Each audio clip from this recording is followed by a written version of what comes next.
The emergency call came in at 2:47 a.m. to the Rocky Ridge Wildlife Rehabilitation Center. Another aggressive bobcat incident at the Henderson County Animal Control, the third one this month involving the same animal. What the dispatcher didn't mention was that this particular bobcat had already sent two experienced wildlife handlers to the emergency room and had animal control officers baffled.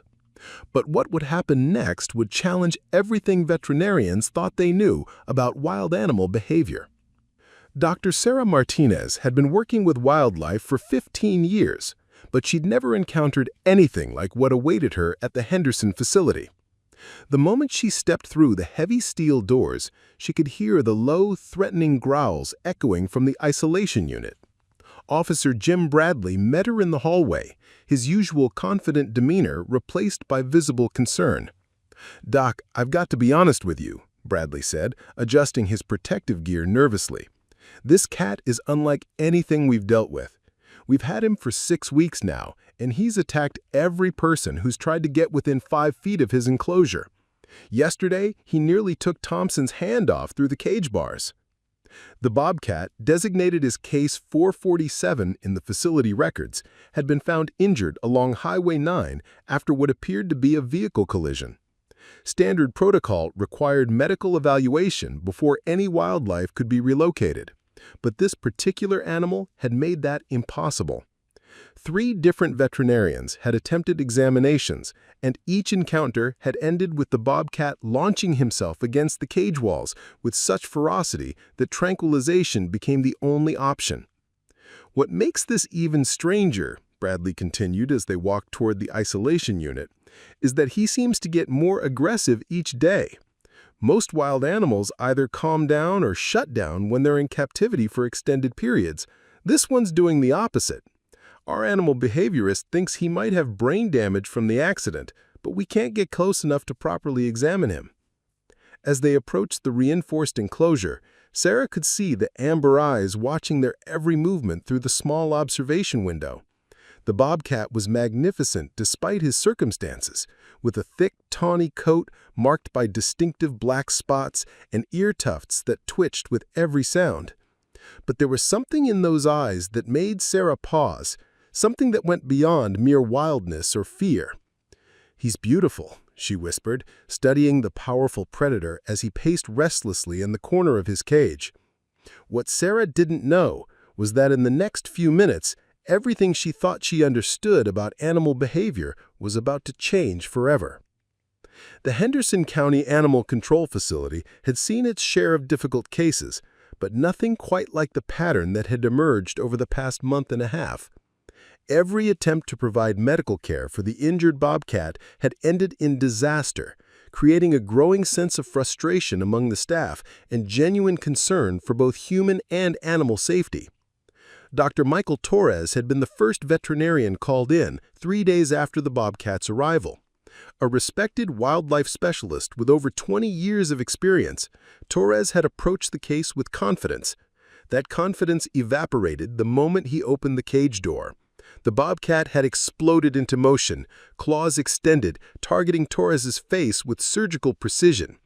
Only his quick reflexes in the emergency protocol had prevented serious injury, but Torres had left with deep scratches on his arms and a recommendation that the animal be euthanized immediately. 2 weeks later, Dr. Jennifer Walsh, known throughout the region for her ability to handle even the most aggressive wildlife, had volunteered to try a different approach. Using specialized equipment and sedative techniques, she had managed to get within 3 feet of the cage before the bobcat's reaction stunned everyone present. The animal had begun throwing himself against the cage walls with such violence that the entire structure shook.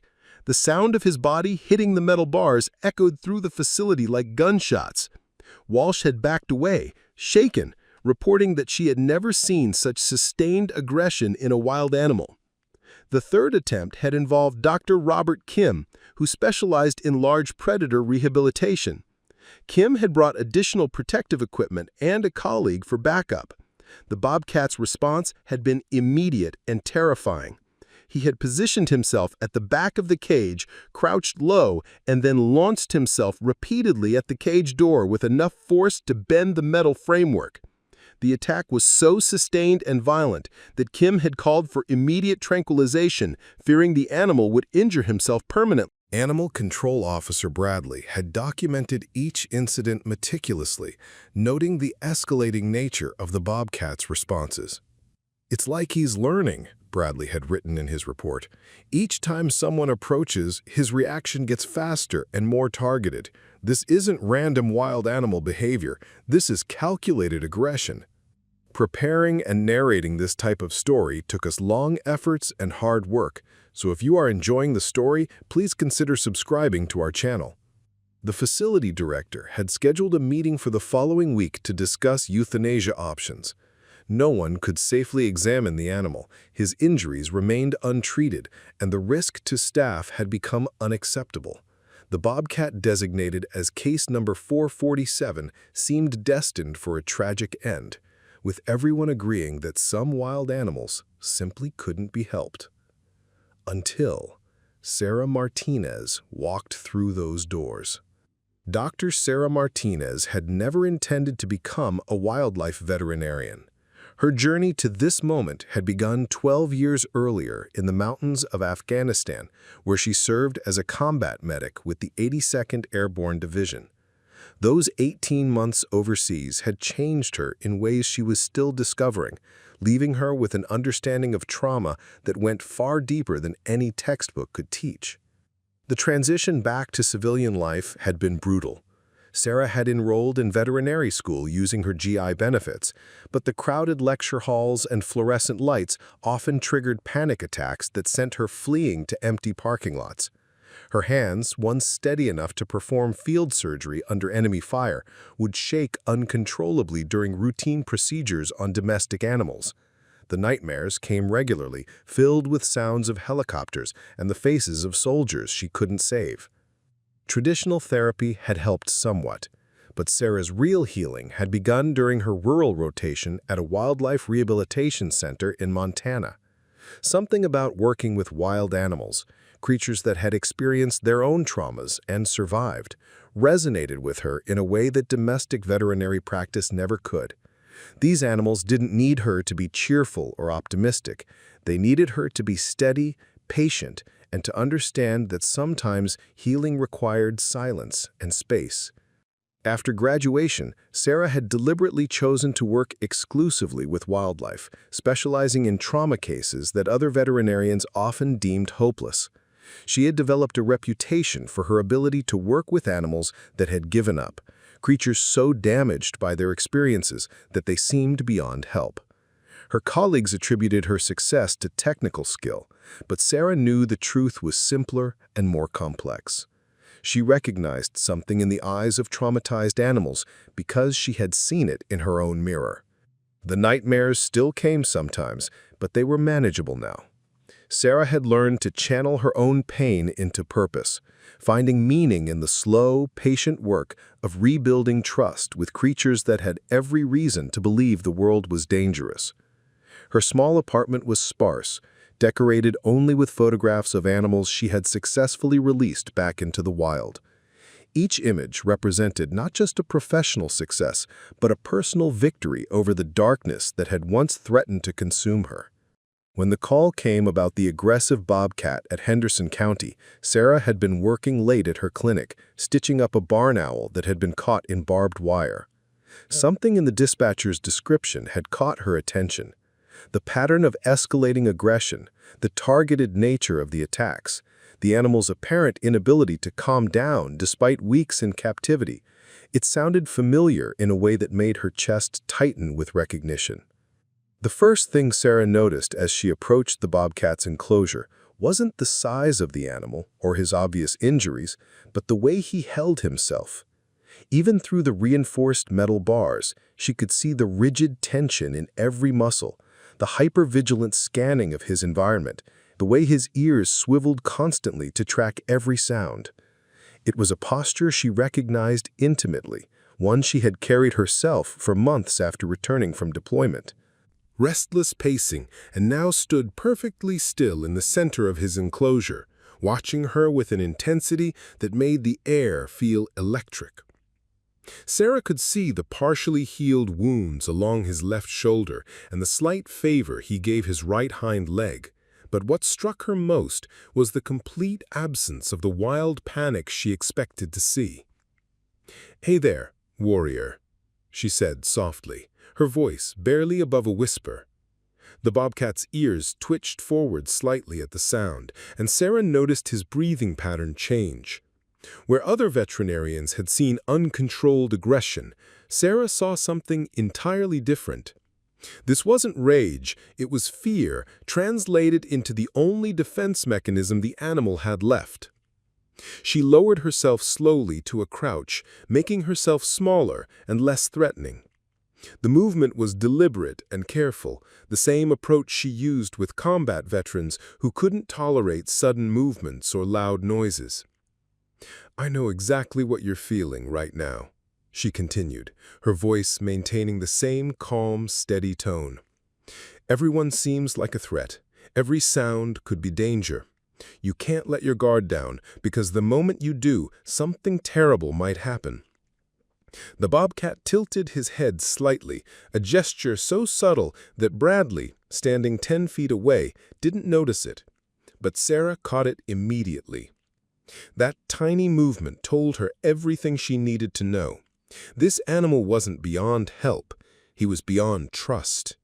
And Sarah Martinez knew more about rebuilding trust than any veterinarian in the state. She reached slowly into her medical bag, pulling out a small folding chair she always carried for situations exactly like this. "Mind if I sit with you for a while?" she asked the bobcat, as if he could understand every word. For the next 2 hours, Sarah simply sat. She didn't attempt to open the cage, didn't reach toward the animal, didn't even speak most of the time. She pulled out her tablet and began updating patient files from other cases, occasionally humming softly under her breath. Officer Bradley had left after the first 30 minutes, muttering something about paperwork, but not before expressing his concern about leaving her alone with such a dangerous animal. The bobcat, meanwhile, had positioned himself in the far corner of the enclosure, never taking his eyes off Sarah. But gradually, almost imperceptibly, his posture began to shift. The rigid tension in his shoulders eased slightly. His ears, which had been flattened against his head in defensive mode, started to move more naturally as he tracked sounds throughout the facility. Most remarkably, he had stopped the constant pacing that had characterized his behavior for weeks. "You know what the hardest part is?" Sarah said quietly, not looking directly at the animal, but speaking as if to an old friend. "It's not the fear itself, it's the exhaustion that comes from being afraid all the time. Your body isn't meant to stay in fight or flight mode indefinitely. But when you've been hurt badly enough, you forget how to turn it off." The bobcat's breathing had slowed to a more normal rhythm, though he remained alert and watchful. Sarah noticed that his injured shoulder seemed to be causing him significant discomfort, but he was hiding it well, another survival mechanism she recognized. Animals in constant survival mode learn to mask pain and weakness, just as soldiers did. When her phone buzzed with a text message, she made sure to move slowly as she reached for it, telegraphing her intentions clearly. The bobcat tensed slightly, but didn't launch into the aggressive display that had marked every other human interaction. It was progress, tiny but measurable. "That's it," she whispered, a small smile at the corners of her mouth. "You're starting to remember that not everything is a threat." As the afternoon wore on, Sarah began to incorporate gentle movements into her routine. She stretched her legs, shifted positions in her chair, even stood up briefly to get a drink of water from the hallway in the fountain. Each action was slow and deliberate, designed to help the bobcat acclimate to human movement without triggering his defensive responses. By the time Officer Bradley returned to check on them, he found a scene that defied everything he thought he knew about case number 44-7. The bobcat was lying down for the first time since his arrival, still alert, but no longer coiled like a spring ready to explode. 3 days later, Sarah made a discovery that changed everything she thought she knew about the bobcat's case. While reviewing the initial incident report more carefully, she noticed details that previous veterinarians had overlooked. The location where the animal had been found wasn't just any stretch of Highway 9. It was directly adjacent to the old Riverside Military Training Facility, a decommissioned base that had been used for combat simulation exercises until its closure 2 years earlier. Sarah drove out to the site during her lunch break, following the exact coordinates listed in the animal control report. What she found made her stomach drop. The area was littered with the remnants of military training operations, rusted concertina wire, abandoned bunkers, and, most significantly, unexploded ordnance warning signs posted every 50 feet along the roadside. The bobcat hadn't just been hit by a vehicle, he had been living in what was essentially a war zone. When she returned to the facility that afternoon, Sarah approached the bobcat's enclosure with new understanding. She studied his scars more carefully and realized that several of them weren't from the vehicle collision at all. The parallel scratches along his flanks looked like they could have come from crawling under razor wire. A partially healed cut on his left ear had the distinctive pattern of a fragment wound. "You weren't just in an accident, were you?" she said softly, settling into her usual chair beside the cage. "You've been living in a combat zone. No wonder you can't tell the difference between help and harm." The pieces began falling into place with devastating clarity. The bobcat's hypervigilance, his inability to relax even when safe, his explosive reactions to sudden movements, all pointed to a condition Sarah knew intimately. This animal was suffering from what could only be described as post-traumatic stress disorder, triggered by months of navigating a landscape filled with the sounds and smells of warfare. That evening, Sarah called Dr. Patricia Reeves, a colleague who specialized in animal psychology and had done groundbreaking research on trauma responses in wildlife. After describing the bobcat's symptoms and the discovery about his habitat, Dr. Reeves confirmed Sarah's suspicions. "What you're describing is absolutely consistent with PTSD in wild animals," Dr. Reeves explained over the phone. "We've documented similar cases near military installations and active conflict zones. The animal's nervous system becomes permanently activated, stuck in survival mode. Traditional veterinary approaches often fail because they don't address the underlying psychological trauma." The revelation was both heartbreaking and hopeful. For the first time since the bobcat's arrival, there was a clear path forward, though it would require a completely different approach than anyone had attempted before. The decision to treat the bobcat's psychological trauma alongside his physical injuries put Sarah at odds with virtually everyone at the Henderson County facility. Dr. Marcus Webb, the facility director, called an emergency meeting 2 days after Sarah's discovery, his face grim as he reviewed her proposed treatment plan. "Dr. Martinez, I understand your theory about this animal's condition, but we have protocols for a reason," Webb said, gesturing to the incident report spread across his desk. "This bobcat has injured 3 staff members and caused thousands of dollars in equipment damage. The liability alone could shut us down if someone gets seriously hurt." Sarah anticipated this resistance. "I'm not asking you to ignore the risks. I'm asking for permission to try a trauma-informed approach before we make any irreversible decisions. Give me 2 weeks to work with him using PTSD protocols. If there is no improvement, I'll support whatever recommendation you make." Officer Bradley shifted uncomfortably in his chair. "Doc, I've seen what this cat can do. Even if your theory's right, how do you plan to treat an animal that goes ballistic the moment anyone gets within striking distance?" The challenge was real and dangerous. Traditional PTSD treatment required building trust gradually, but the bobcat's current state made any close contact potentially lethal. Sarah had spent sleepless nights developing a modified approach that could work within the constraints of his aggressive behavior. It would require patience, precision, and a willingness to accept that progress might be measured in millimeters rather than miles.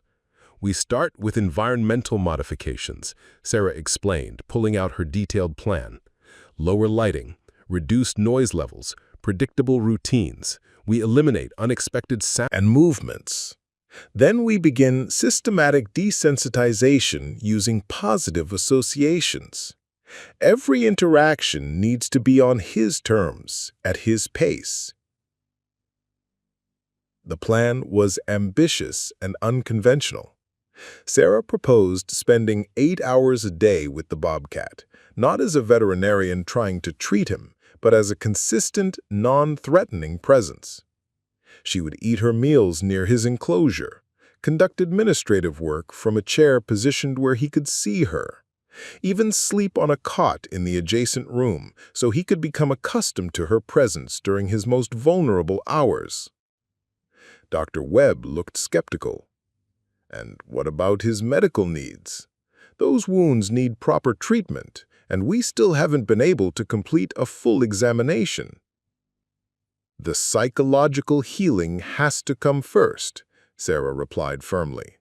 "Forcing medical treatment on a traumatized animal will only reinforce his belief that humans are threats.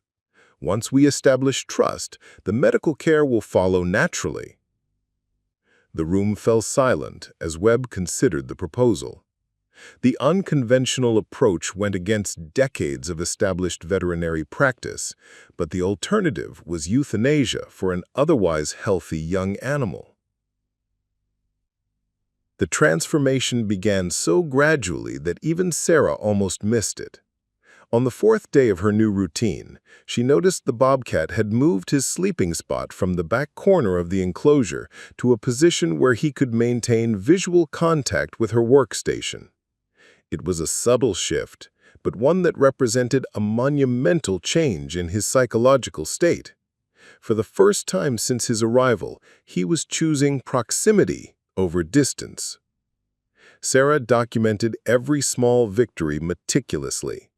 Day 6 brought the first voluntary vocalization, a soft chuff that escaped when she accidentally dropped her pen. Unlike the threatening growls that had characterized all his previous sounds, this was curiosity, not aggression. Day 8 saw him eating his meals while she was present, instead of waiting for her to leave, a significant breakthrough in trust building. The real test came during the 2nd week, when a thunderstorm rolled through Henderson County. The facility's lights flickered as thunder crashed overhead, and Sarah braced herself for a violent reaction from the bobcat. Instead, she watched in amazement as he looked directly at her during each thunderclap, using her calm presence as an anchor to reality. He was learning to regulate his fear response by observing her steady demeanor. "It's like he's remembering how to be an animal instead of just a survival machine," Sarah wrote in her daily reports. The hypervigilance that had kept him in constant fight-or-flight mode was slowly giving way to normal cat behaviors. He began grooming himself regularly, a sign that he felt safe enough to engage in non-survival activities.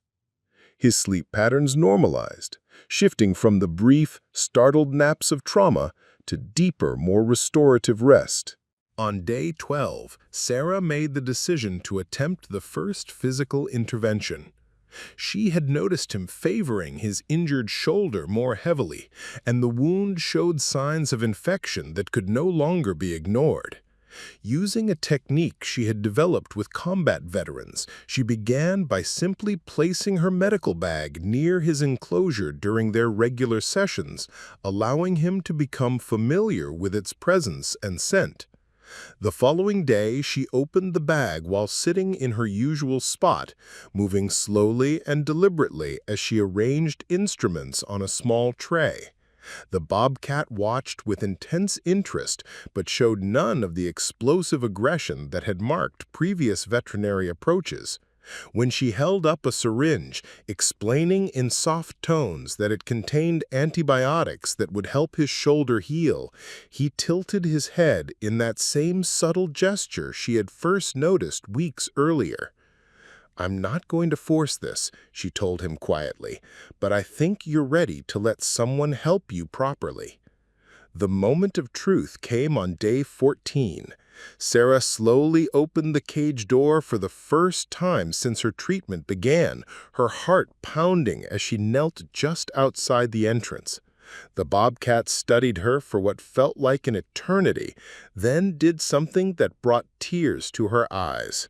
He limped forward and gently pressed his injured shoulder against the cage bars, offering the wound for treatment.